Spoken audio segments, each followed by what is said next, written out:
Welcome back, everybody. Hey, everybody. Welcome to Notes for Goats podcast. I am Steve, I'm Brandon. and I'm back, baby. You are back. You took a hiatus for a couple of weeks, Steve.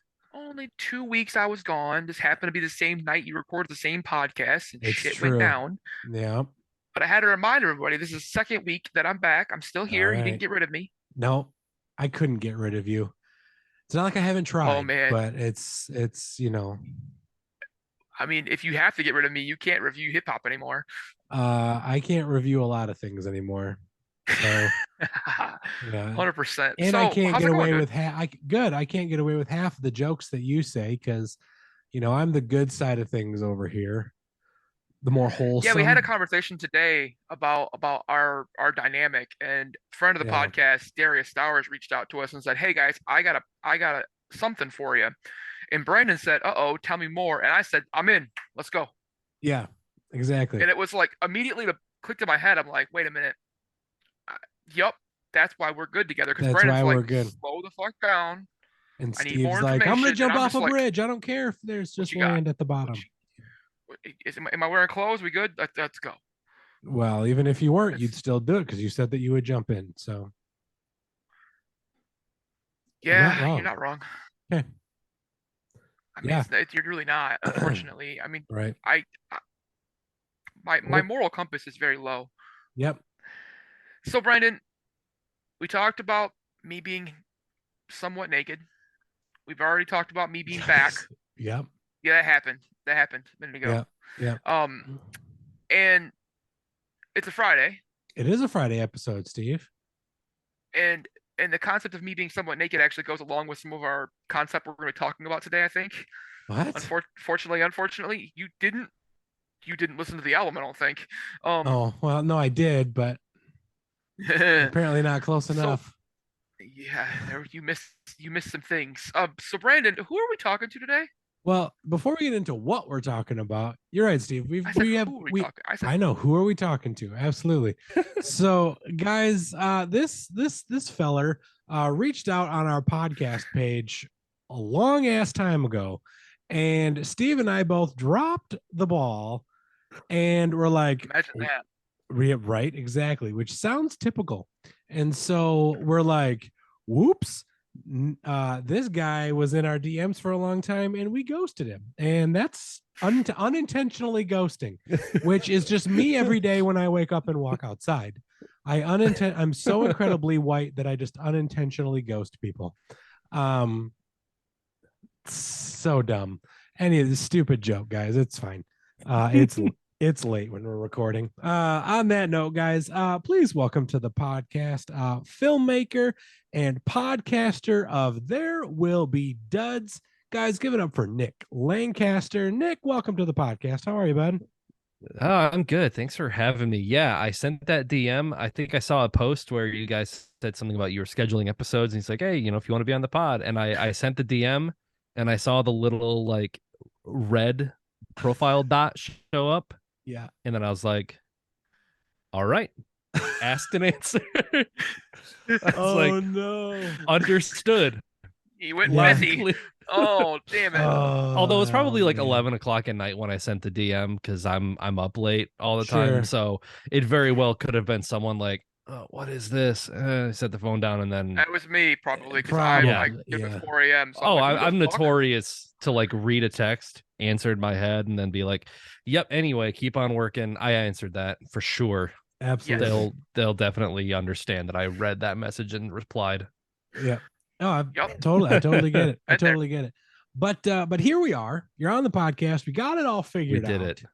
And so, guys, if you don't know what we do on Friday episodes, we put the episode, as far as the album is concerned, into our guests' hands for the most part. If they, have issues, then we'll help decide. But this one was fairly straightforward. Nick told us exactly what he was wanting to do, and we're like, let's go. So, Nick, who are we talking about today, and what album are we talking about?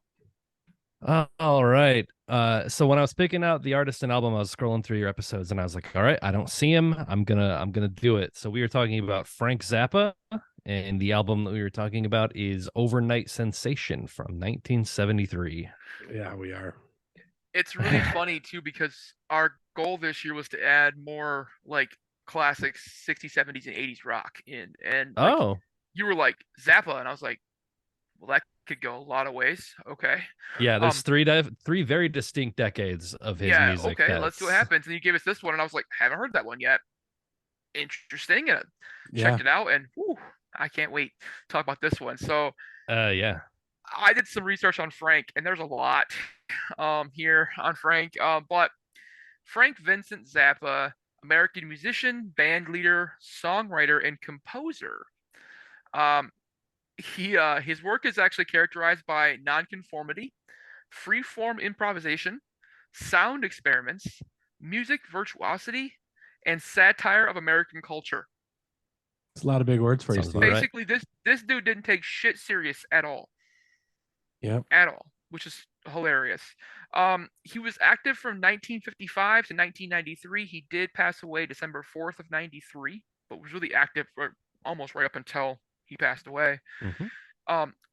It's 125 studio albums And counting. They're still releasing and stuff. counting. Yes, Wow. 62 before he died. 63 has been released since he's died by the Zappa Family Trust.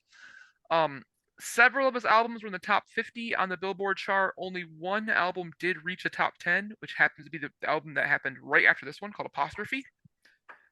Yep. It got to I think number 6 in March of '74.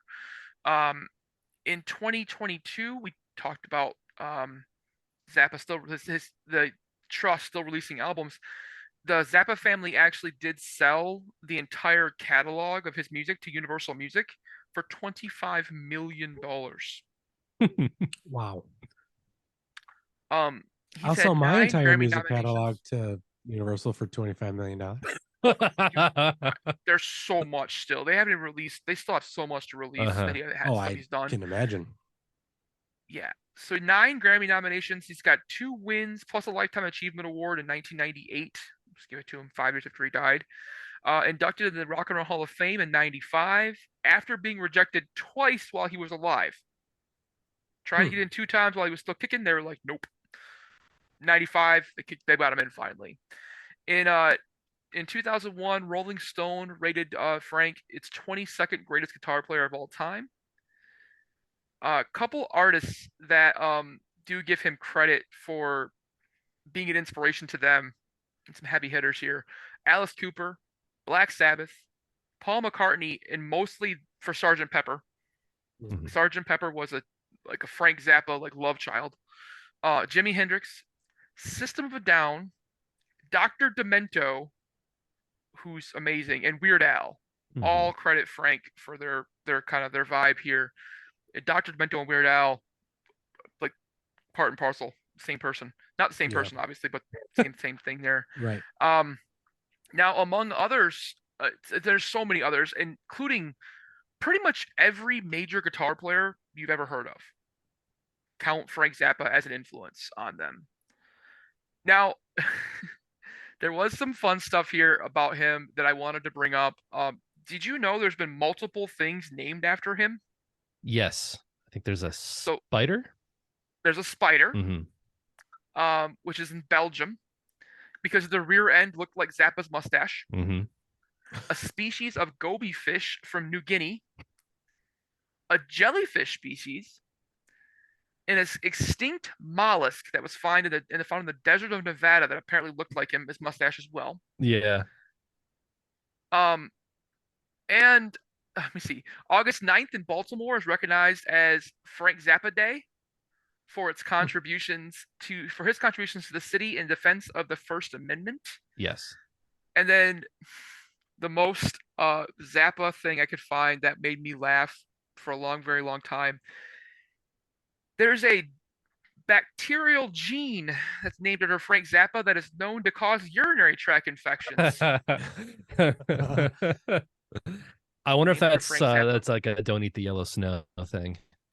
I don't Like that. know, The guy, but the guy's piss guy. Don't eat the yellow snow. There we go. Got it. yeah. Just don't. Yeah. Yep, That's funny. UTI is named after Frank Zappa.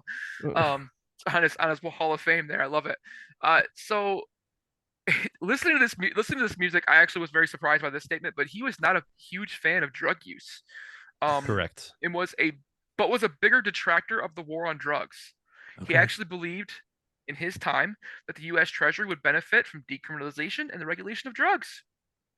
Mm. He stated, this is a direct quote from him, I believe that people have a right to decide their own destinies. People own themselves, and I also believe that in a democracy, government exists because and only so long as individual citizens give it a temporary license to exist in exchange for a promise that will behave itself. In a democracy, you own the government, it doesn't own you. Not something I would have expected from Oh, this music, how but this far dude was down the like, rabbit hole do you want to go? "Oh, you can go very far." I went down it, but he was like kicking the government's ass left and right. Yeah. But the whole like, you can benefit from decriminalization and actually selling drugs yourself. You'll make a lot of money. It only took us like 25 years. We figured that part out. There's got to be a And dispensary named after him now. there needs to be a Or at couple least of strains named I was gonna after say him. a strain of something. The Yeah, Zap, yeah. Something. I Zap. guarantee you there is. There's Oh, got to be for Guessing some sure. Let's at some see. guy least with one of one, those like if not neon multiple. felt lighted up posters in the background. He's like, Now I'm googling. oh, Oh, 100%. There's got to be. turn your safe search on. Oh, it's legal in Michigan. You're good. So while you're Googling, Brandon, I'll ask this Yeah. question. Now, that's a question I ask in every podcast, kind of debating popularity wise. How many average monthly Spotify listeners do you think that Frank gets now? That's a good question. It is in the millions, but it's under Yeah. 10. I will give you guys that preface. Am I allowed to guess here? Yeah, go right ahead. Uh, shoot. I want to say, let's go with 6 million, and I guarantee you it's like Don't Eat the Yellow Snow and maybe Valley Girl or All right, maybe Brandon, you Dancing got one? Fool. I'm gonna. That's a good guess, Nick. I'm gonna go give us.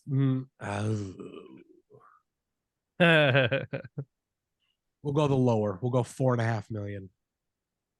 Okay, Brandon's closer, but you guys are both high. 1.4. 1.4. Really? And it did go up by about 300,000 the last couple of weeks because I did this a couple weeks ago. It's at 1,433,000. And its top streaming right now is Bobby Brown Goes Down at Oh, okay. 40 million streams, Okay. and Uncle Remus a little over 20 million It's a good streams. song. That's on Yeah. apostrophe. Yeah. Yep. So, So Steve. overnight sensation. Oh, What's up? I was gonna say there is a strain of wheat. Hell yeah. What's Yeah. it called? What's it called? It is named after Frank Zappa's band, Mothers of Invention, and Tight. Okay. Okay. it is called Mother's Finest. I love it. Nice. Yeah. I'm not surprised. Like I said, that there was gonna be at least one. And the strain highlights make you feel aroused, giggly, and energetic. The negatives, dizzy, dry mouth, and anxiousness. Helps with anxiety, which is weird because that's a negative highlight. It gives you a Depre- different kind of anxiety. Yeah. It gives you anxiety, but also helps with it at the same time. That's hilarious. Depression and pain. So Sweet. there it is. All Yeah, right. 4.4 out of 5 stars on Leafly. Anyway, now I got to explain to my wife why I Leafly. was searching marijuana on my phone, but that's fine. Well, at least you didn't use your company computer. Yeah, that's true. There you go. The old, working in the banking industry and looking up that fun stuff. Yeah. Whatever gets you your day, Brian. Whatever gets you through the day. Now, Overnight Sensation is the 9th studio album for Frank of the 185 he's put out. Released September 7th of 1973. 7 tracks, 34 minutes long. Like I said, Apostrophe did follow this one, so this was just his most popular album according to the Billboard charts. Now, this is one of the funniest and coolest things I found on here, but also points out how big of a douchebag Ike Turner was. Yep, I was just reading this. For this album, Frank actually wanted backup singers for the songs "I'm the Slime," "Dirty Love," "Zombie Wolf," Dynamo Hum, and Montana, which is most of the tracks on here. His road manager actually suggested that he get the Ikettes to be the backup singers, which was Tina Turner and the Ikettes. Now, Ike and Tina were contacted. Ike Turner insisted that Zappa only pay the singers, including Tina, no more than $25 per song. Now that equates out to about 168 bucks per song in our money now. Did you just say equivalent? However, equivalent. What the fuck's the word? Equivalence? Or Whatever the fuck it is. Or equate. It's $25 to. I was. There you go. That was for YouTube. Yeah. So $25 in 1973 is now $168 in 2022. Thank you, inflation. Hell yeah. However, an invoice shows they were actually paid $25 per hour, and in total, $187.50, which it's $1,263 today for 7.5 hours of service. During the recording sessions at Bullock Sound, Tina brought Ike into the studio to hear a highly difficult middle section of Montana, which had taken the Ikettes a few days to learn and master. Ike listened to the tape and responded to Frank and said, "What is this shit?" before leaving the studio. Ike later insisted that Zappa not credit the Ikettes on the released album. That's incredible. So they did all the work, and Ike was like, "No, Nope. they get no credit for this bullshit. Like, it's stupid. No." He's probably worried about his reputation. Like, I cannot be associated with this. Yeah. It's just Ike. Who knows? Yeah. Who knows anymore? Now, for the album, Rolling Stone critics said Zappa said it was a spent force, and his best days were behind him. This is how Rolling Stone criticized this album. Another critic was unhappy with the humorous tracks and simply asked, "Where's the serious stuff?" However, in the 90s, a critic cited this album as a watershed moment that helped define Zappa's like post-60s sound. So it really was like this decade or period of his life. This album really kind of spawned it, and it came from here. So as we were saying before, he's got multiple different kind of avenues where he kind of different ways, and this was the start of this one. It had one single, and it was "I'm the Slime" was the single on the album here. So as I loved reading about this because I got to shit on Ike Turner a little bit, which always makes me happy because that guy's a douchebag. Yeah. But yeah. Brandon, let's start with Steve. you. All right. It's time to go to our favorite tracks. What was your favorite track? I picked Zombie Wolf as my favorite track. So Did you? I did. This song starts out with a fun kind of instrument breakdown that really kind of was kind of cool to listen to. The riffs that they did throughout this album, but this song in particular were executed really, really well. I also really enjoyed kind of all the improv guitar solos. Just super fun. Couldn't really complain about it too much. So that one was my favorite track. Nick, let's head over to you. What was your favorite track of this album? It's tough to say, because I really love this album front to back. But I think Camarillo Brillo might be my favorite track, just because it's more, I guess, tender side of Frank, where usually there's this avant-garde weirdness, flying guitar solos that are, squealing and super duper, like he called it a half-cocked wah, where he'd stick his wah pedal like a certain angle and he'd play through that, so it would just give him this really unique tone. Right. But Camarillo Brillo has these much more tender, almost like Mark Knopfler from Dire Straits, quick little country licks almost, and it's a fun song. The horn arrangement on it is great, and it's a groovy tune that introduces an album full of weirdness. Yeah, it's a good it's like a palate cleanse right before you get into like the really finer tasting stuff. Before you get into the nitty gritty, it kind of Yeah, yeah. Yeah, I Literally like the It's a it. nitty splash gritty. of seltzer water before you try the Trappist monk, you know, Right. made in a cave beer. Yeah, Yes, you get yeah, that. You get to that really dark and dirty. yeah. I like that. It's awesome. My favorite was Dynamo Hum. Okay. Okay. The That's track reminded me of a trippy Wheeler Walker Jr. track. And I am saying right now, I have a new term to use when you help your lady friend reach culmination. Yeah. Um, the song tells a funk-filled sex story that is so incredibly over the top that I have to imagine it's a true account of a wild Zappa night. Um, Mhm. the bass line, the percussion that keep this track afloat, like scream that 70s like Shaft-esque like vibe, Mm. and really keeps the story kind of going, even though it changes from like singing to like actual storytelling to somewhat softcore porn to more singing and then actual different storytelling again. It's a weird thing.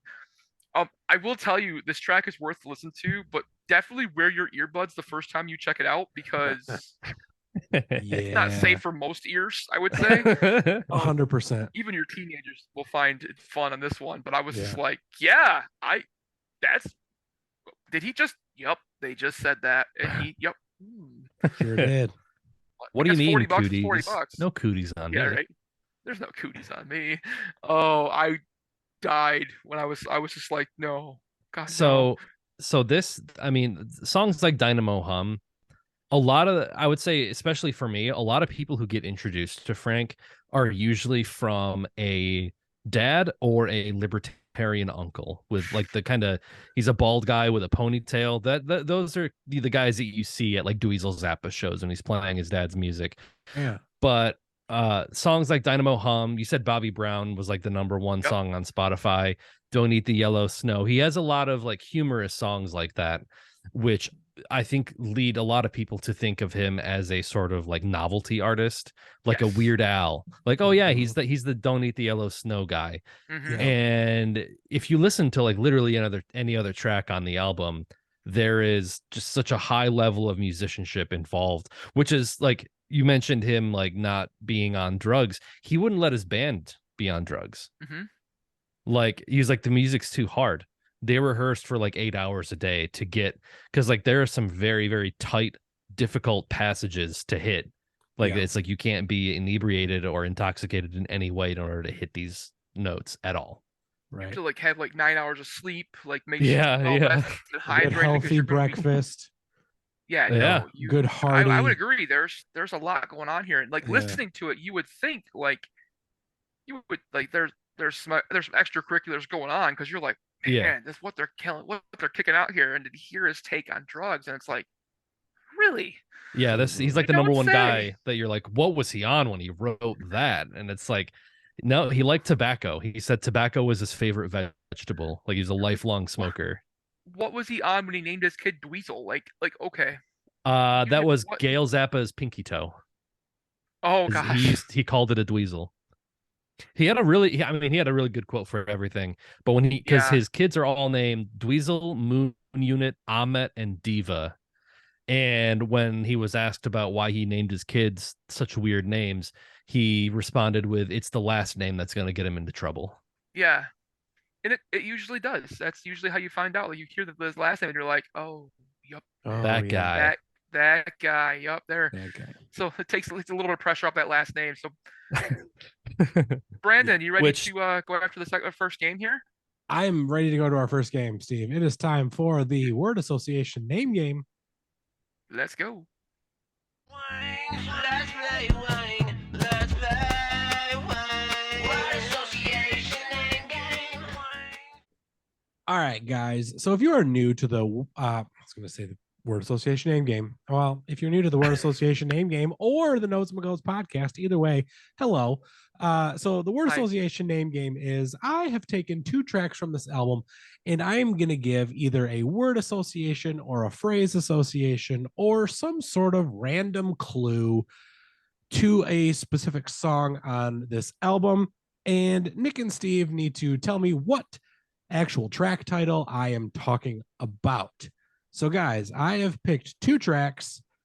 Are you guys ready? Here's your Let's go. first. Yes. Here's your first clue. So you're telling me there's a chance?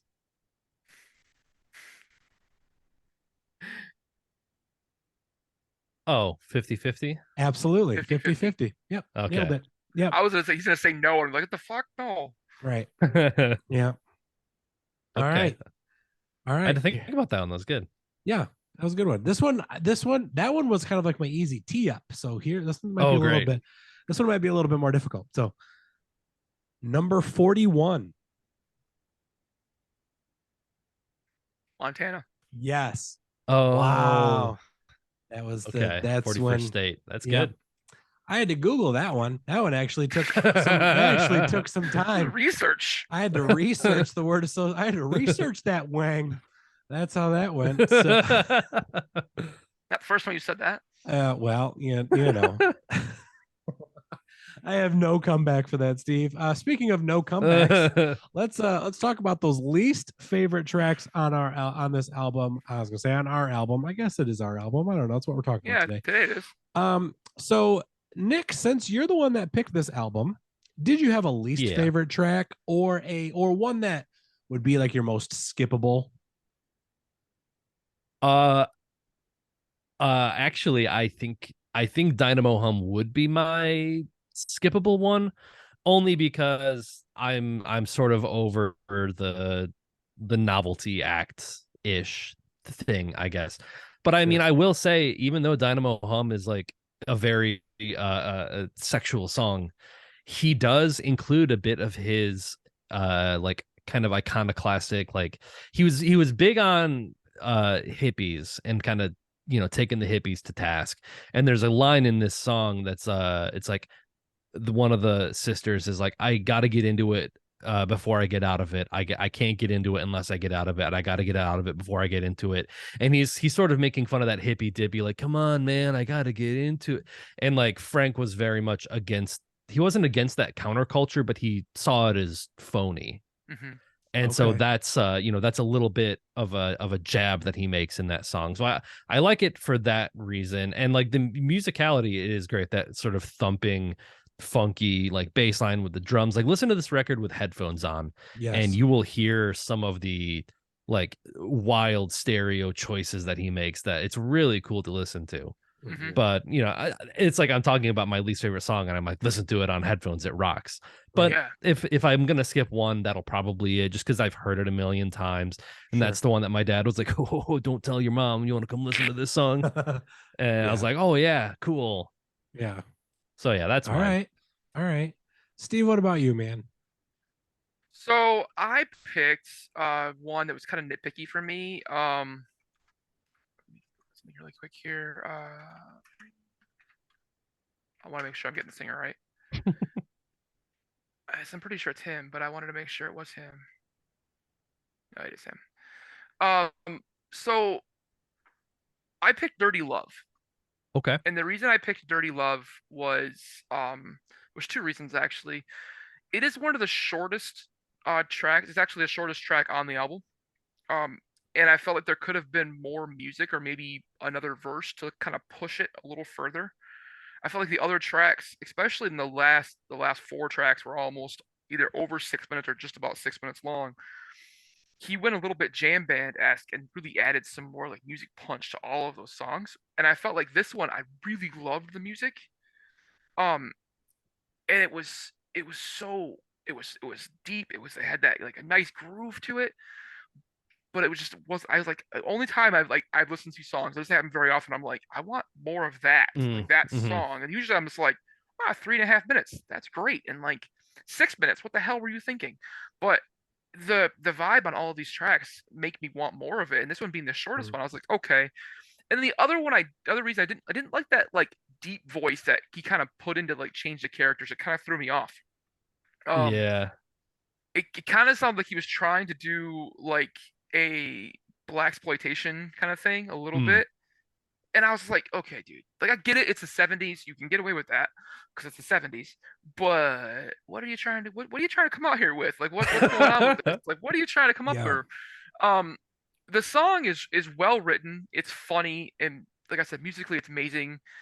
And I have, but I want to touch more Dirty Love. I do. I want a little bit more. Fun Okay. fact about that song: Mhm.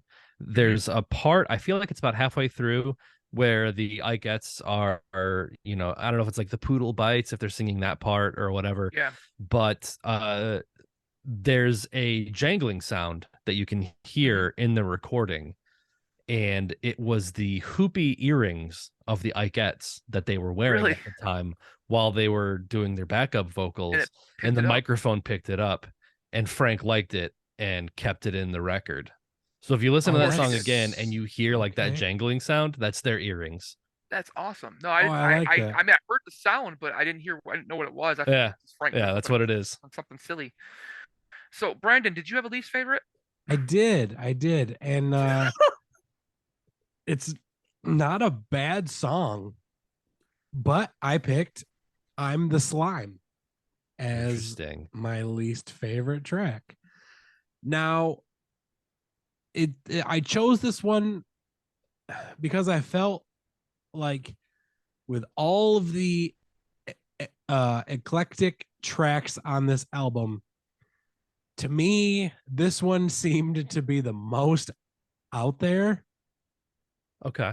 Um, and just I don't know what it was. Like there were times when it seemed things seemed to be in sync, but then not in sync at the same time. Just and there were just some weird things with it that I'm just like I couldn't quite wrap my head around it. So again, not a bad song. I don't think there's really a bad Hmm. song on this album, but this was one where after like the second or third time listening to it, I'm like, I kept skipping it like halfway through, just be like, all right, I know enough. Let's move on. So that's why Television I is rotting the youth of America. We get it. All right. yeah, absolutely, for sure. So that one for me, I'm the Slime was my least favorite. So Steve, it is time for our second game. That I'm so excited for. Are you now? Oh, I am. Oh, good guys. All right, It's time, guys, it for is time. me Yep. for me to read Shatner's poetry slam. I gotta go close the door of this room though, because my kids are still awake. Nice. I'm Captain Kirk. Ladies and gentlemen, ladies, ladies and gentlemen, This is Shatner's. All right, guys, close the door. Kids shouldn't be able to hear me. Plus liability release right now. Yeah. Because I'm loud. So I've got two songs, and they're both pretty dirty because, well, there's not much on here that's not. You're welcome, Brandon. Just gonna start off with that one. Yep. Here's the first one. I'm gonna start at the second line. She stroll on over, say, "Look here, bum. I got a $40 bill. Say, you can't make me come." She made a bet with her sister. She's a little bit dumb. She could prove it anytime. All men with scum. I don't mind that she called me a bum, but I knew right away she was really gonna come. So I got down to it. I whipped off her bloomers and stiffened my thumb, and I applied the rotation on her sugar plum. Oh, I poked and I stroked till my wrist, I'm in high school all over again. but I still didn't hear no Dynamo home. dynamo hum. There we go. I knew that one from the moment you said come. I was like, oh, come rhymes with a hum. That's got to be it. Oh, dude, I would have known it from the very first line. Yeah. I was like, "Yup, oh yeah." So, yep, that was dynamo hum. You feel proud of You yourself guys, that for was that only one, the first yes, I am. That was only the first 30 seconds of that song. There's like 8 pages of lyrics. Yeah. Story, guys. It's a story. Steve? All right. And we all know that number Steve two. loves to read. So And I like stories. I look at them for the pictures. your mental Oh, that was pictures, great right? for video. That was great for video. Yeah. Your just face. Mhm. Yeah. Okay, number two. Just as good as the first, but I am gross and perverted. I'm obsessed and deranged. So far, all I have existed for years, but very little has changed. This is the bonus track called Steve Madole. Yes, it is. Yes, Yeah. 100%. I'm not done yet, though. Okay. I'm the tool of the government 100. and the industry, too. Yep. For I am destined to rule and regulate you. I may be vile and pernicious, but you can't look away. I make you think I'm delicious. Is it on the slime? With this, it is I'm the slime. Yeah, this so Frank performed this on SNL in '76, I want to say. And if you don't like the studio recording, the SNL recording is really good. They Okay. the groove that they lock into at the end of the song rules. But for the I am gross and pervert, they got Don Pardo to do that part. Nice. And apparently he said it was like one of the highlights of his career. He really liked doing it. And he later went on and did some voice reading on Live in New York, which is one of Zappa's albums a few albums later.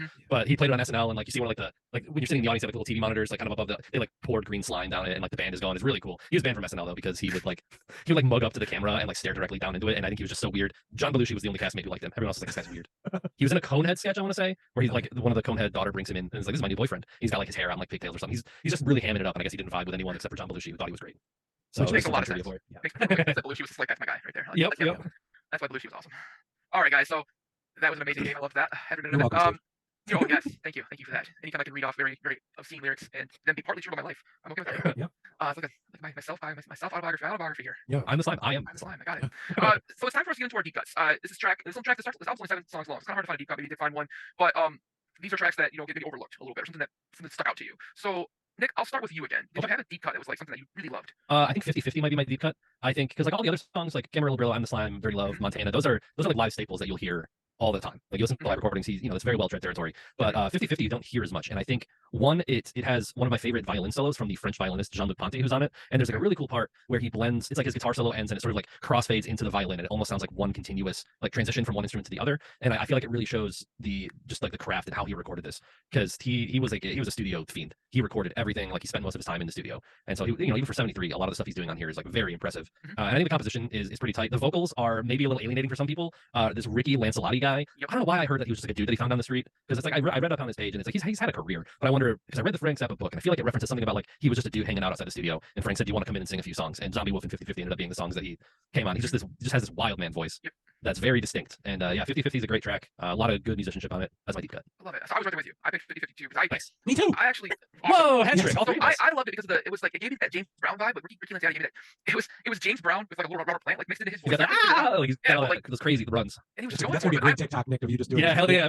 I love it. So I have actually never heard anyone use chartreuse in a rhyme scheme before. So like on top of everything else, I'm like, you start off with like the first like 2 lines, you're using the word chartreuse. Like, and then but for me, the real star of this track is that guitar solo in the middle of this, man. Frank just lets it rip like the whole way straight through, and like I was just kind of like had both my headphones on and was completely in awe of what he was able to do with the guitar, with that backing band that was like super funky, and then the organ and everything else that just kind of came into this one. Like it was so over the top, but I was like, wow, that's just something else. I loved it. So 50/50. So Brandon, you too, huh? Me too. Yeah, I mean, all for the same reasons. Great guitar, riff, musician. Like it literally was, just probably one of the best tracks on this album to prove like how great of musicians this Frank is and everybody else.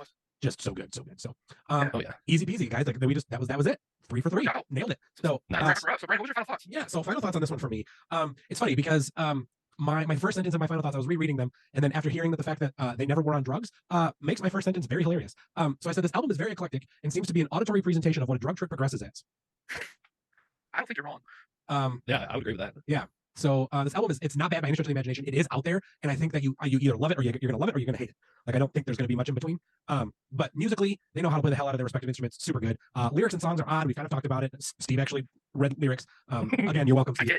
You're welcome. You're welcome. Really fun. World. Yeah, you're welcome, world. I don't know yet. We'll find out. Really fun sounds that they produced on this album, and it really made this album pop with all the addition of instruments kind of outside the normal guitar, drums, vocals, keys, that sort of thing. So this album super fun to listen to. I'm glad that we did it. I've actually listened to more Zappa since reviewing this album, and I'm just becoming more and more of a fan as I'm listening. So I'm glad that I was honestly, this is the first time I've ever really listened to Zappa. I mean, I'm sure I've listened to more, but like subconsciously. But like this is my first like in-depth, true hardcore deep dive, and I'm not mad about it. So for me, I'm actually gonna give this album a 7.5 out of 10.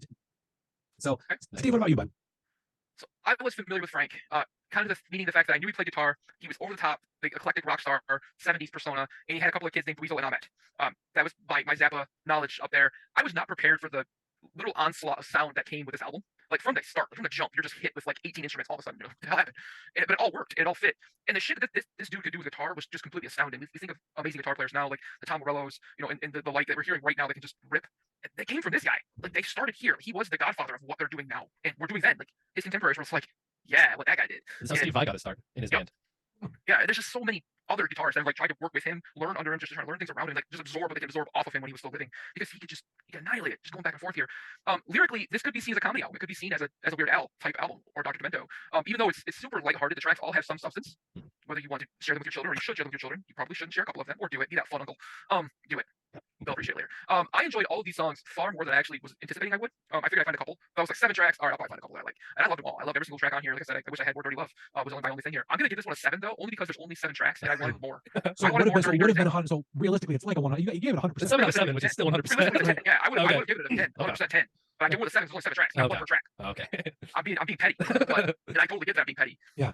And I'm okay with that. Okay. No, it's a 10. It's a 10. Oh, So it gave me it made me laugh and like fit every emotion that I needed at the time. And I think that even without the lyrics, if I just listen to the music, like I could jam, just chill with the music and just going for it. Yeah. There's so much there. So I loved it. So Nick, round us out, man. What about you? What do you got for final thoughts on this one? Yeah, so I mean, the reason that I picked this record was because one, it was like a demarcation of like his career, where this band went on to do several records after it. Which my favorite album of all time is Roxy and Elsewhere, which is a live album that they put out 2 albums after this one. But you know, when I first heard this record, my dad had a CD copy that was Apostrophe and Overnight Sensation on one disc. So I mean, if you want to think about it that way, they're sort of companion pieces. I think they were recorded around the same time, and Apostrophe is great too. But yeah, I picked this one because it's a good primer. It has all the stuff that really defined who he is. It had the humor, it had the musicianship, it had the social commentary, and it's just a very good relic of that band at that period of time. So I'm also sitting at a 10. I think this album rules, and more people should listen to it. People that think he's a humorist, you'll get that, but you'll stay for the dirty songs. Sorry, how does that go? You'll like it for the dirty songs, but you'll stay for like the musicianship at the end. Like you'll get sucked into it, and you're like, yeah, this is funny, but also this guitar solo is insane. How is he doing that? Which is like, I'm pretty sure he modified all of his guitars internally. So he had switches and buttons that he put in there with like his own built-in effects. And I think I read that he recorded all these guitar solos on a pig nose amplifier, so a real tiny little guy, which is why it has that sort of like super compressed, cranked sound, just wild sounds. That's interesting. Yeah, But I like that. There's a great video. It's like a DVD from years ago, but it's like Dweezil talking about the record and going through the studio and listening to each track, and there's interviews with like Alice Cooper and Steve Vai and all those guys. Sorry, I don't know how much time you have. I have so much Zappa knowledge in my head that because he signed Alice Cooper initially in the 60s, and the story goes he told Alice Cooper and the band to show up the next day at 6 o'clock, and they showed up at 6 in the morning, like ready to go. And he was like, any band that can get up before noon is probably worth signing. But Alice Cooper and the whole band, I think it was like he had 2 record labels. It was Straight and Bizarre, and I think Alice Cooper, their early records were signed on Bizarre Records, and like Frank kind of ushered them in. Yeah. Awesome. Yeah, I like that. he's got a footprint everywhere, it seems like. So, guys, that has been Frank Zappa's Overnight Sensation. Nick, dude, I'm sorry we ghosted you, but thank you for coming on. Where can our fans find you? Yeah, so we're on all the socials. We are There Will Be Duds. We're a weekly movie review podcast where once a month we pick a movie that's, we have a predetermined cup where both of us have put movies in that we think are interesting or important or we love them. We draw one every week. Every 4th episode is our dud. So think of like The Room or Birdemic or most recently Quigley, the Gary Busey turned into a dog movie. We like those so bad they're good movies, but we also like foreign cinema, which we've done a lot of. We've done a lot of Bong Joon-ho. We've done a lot of like Park Chan-wook movies. So we try to branch out go everywhere. all over. Yeah, like but we'll do your seasonals. We've done like Muppet Christmas Carol or like Halloween movies for like the times. But yeah, There Will Be Duds on all platforms: Apple Pods, Spotify, all that good stuff. Who Who gave you a 1-star rating? They didn't leave. They didn't write anything. They're a coward. I don't know what happened. I don't know what. That is brutal. Show yourself. Yeah, right. Dropping the ball. Exactly. Yeah, own it. If you're gonna get a 1-star rating, own that motherfucker. Yeah, like tell me why. Hey, tell you that you're wrong. I can tell you that wrong, damn it. Right? Oh, boy bands. So, Brandon, where can our fans find us? Guys, you can find us all over the place. You can find us on Facebook, search the Notes What Goes podcast. We're doing better about responding to messages there, or at least we are now. Trying. Yeah, we're trying. Guys, you can also find us on Instagram and TikTok at Notes What Goes Pod. You will see everything on those 3 platforms with previews of what we're doing, clips of what we've done, and just any fun shenanigans that might be done via the Zoom video. So you can find us on all major podcasting platforms: Apple, Spotify, Google, iHeartRadio, Amazon Music, all the other little ones too, because it is what it is. But we're not on Twitter, Steve, because why? Fuck Elon Musk. Absolutely, 100%. And Zuckerberg is getting really close to adding that fucking list right now. I'm telling you, that dude's pissing me off left and right. Oh, you'll love this. I don't know how relevant this will be when this episode airs, but Elon just added, you can see how many times someone has bookmarked one of your posts now. So now there's like 4 different sets of numbers under each tweet because he's just like a weird nerd who loves data and incredibly ugly websites. It's like, I don't need to know how many times someone has like bookmarked one. What does that do for me? Right. It's a terrible dog shit website. He literally sucks. No, it's great. Shit on Elon Musk is okay by us. Don't worry about that. Like, he wants to see a world burn. I'm actually okay with that part of Elon Musk. But the rest of it. But guys, that has been Frank Zappa's Overnight Sensation. Check out the album. It's only 7 tracks long. It's a little over 35 minutes or so. It's fantastic, though, guys. It'll get you down the rabbit hole of Frank, though. So be warned, you're going to go there and get ready. So, but guys, that has been the Notes What Goes podcast. I'm Steve. I'm Brandon. And we will see you guys next week. Bye, guys. Notes, the goats, notes.